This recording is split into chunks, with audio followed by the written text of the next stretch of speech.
Hi everybody, my name's Jared. I am a plumber. I've been in the trade for 17 years now. I'm gonna tell you about the things I wish I would have known when I was an apprentice.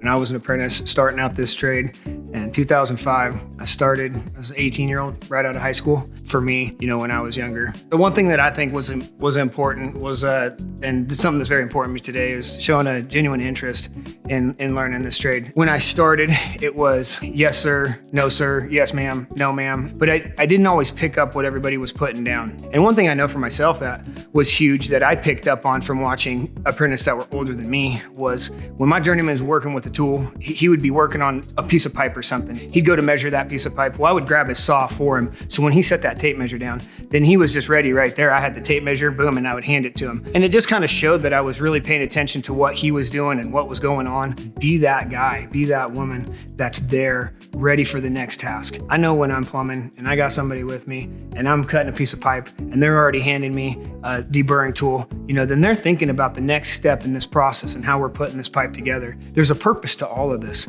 And if somebody has a passion, you can really pick up on it. Next, ask a lot of questions. They told me when I started in this thing, right? Payday was on Friday, don't bite your nails, and poop runs downhill. But why did we size this water closet with a 3-inch drain line? Why was it mandatory to have a 2-inch vent? Why were there these certain requirements? And those were questions that I didn't necessarily ask because in the beginning, like anything else, I was overwhelmed. There was so much information that for me, it was like, okay, my journeyman laid out this hole, so I'm gonna drill this hole right here and I'm gonna try and keep it straight. Like that was it. Instead of asking, hey, what is this 1/2-inch water line coming up right here for? What is a water closet? I want to explain this to somebody coming in, so I appreciate a lot of questions. If a journeyman's not willing to explain what's going on, then he's really not fit to be in that position, because the only way this trade is going to carry on is by explaining to the younger generation and the people coming in why we're doing what we're doing. Don't be afraid to ask questions. If it does come down to where somebody's gruffing at you for asking a question, just be open about it and say, hey, I want to understand this more so I can be better to benefit you and benefit the company. So the next topic is keep up on your coursework. Man, I did not like school.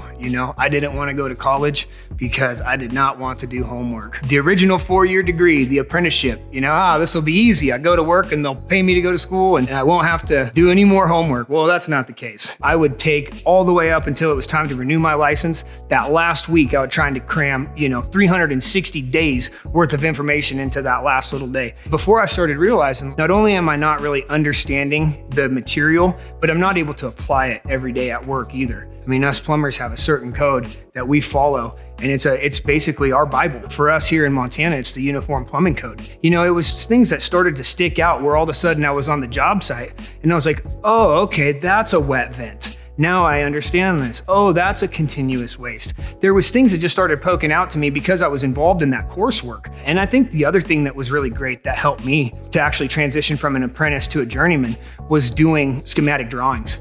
Water pipe sizing, waste sizing, taking actual residential houses and plumbing them out on a piece of paper.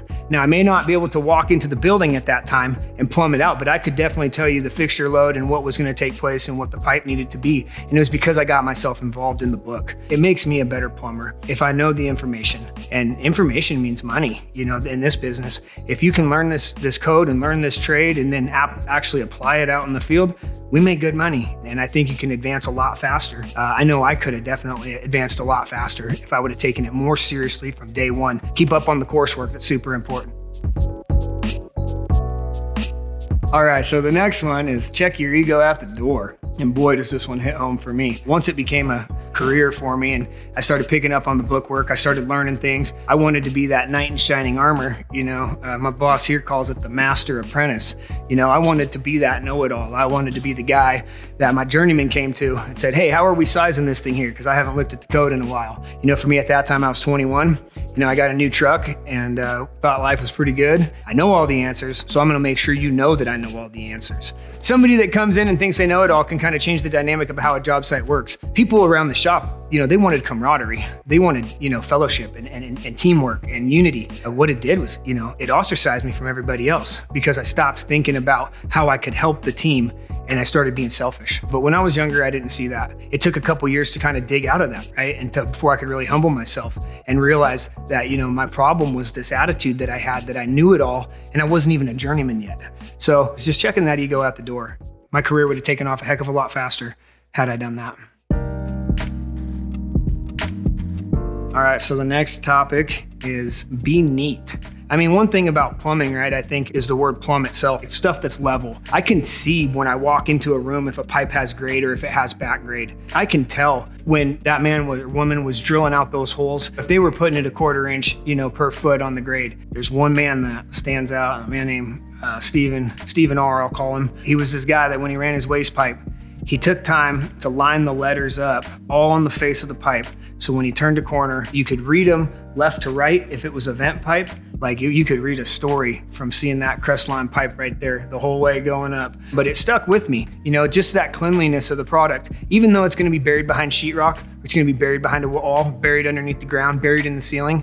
When we walk away from that, it leaves me feeling like, yeah, man, I did a good job on this. I think it also says something about the company that I work for. When I come to work, I'm a representation of this name right here on the t-shirt, right? And I want them to look like they're the best. And I know when that inspector comes in there with the general contractor and he sees it too, he's probably not gonna ask a whole ton of questions because the work itself is very clean and very neat. Over the course of 4 years in an apprenticeship, you get faster at it.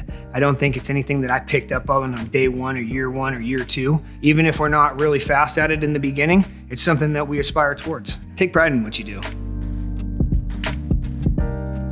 The next topic is collect as many tools as you can. Probably my 3rd year as an apprentice that I realized this is definitely what I want to do. I saw the opportunity for growth. It was time for me to start tooling up. I remember when I got my first impact driver and I had the bag and my charger and my battery. And it was something that once I started to acquire a tool, it almost brought me a sense of pride. Like, okay, now I'm doing this thing. Because these tools that we use on the daily, they mean something. I'm a plumber, and so by that, I want to have the tool to do the job. To kind of just touch on the financial aspect of it, especially these name brand tools. We want the biggest, the best, and what's new on the market. And that can be overwhelming for somebody who's young coming into this trade, just trying to pay rent, trying to pay a car payment, or just trying to get themselves, caught up and sit some money in savings anyways. There are some companies that offer tool incentives where they will help you buy your tools on an installment plan where you can take a draw out of your paycheck. And I had a man that helped me do that in order to acquire my first cordless kit. He allowed me to take a draw out of my paycheck for a few $100,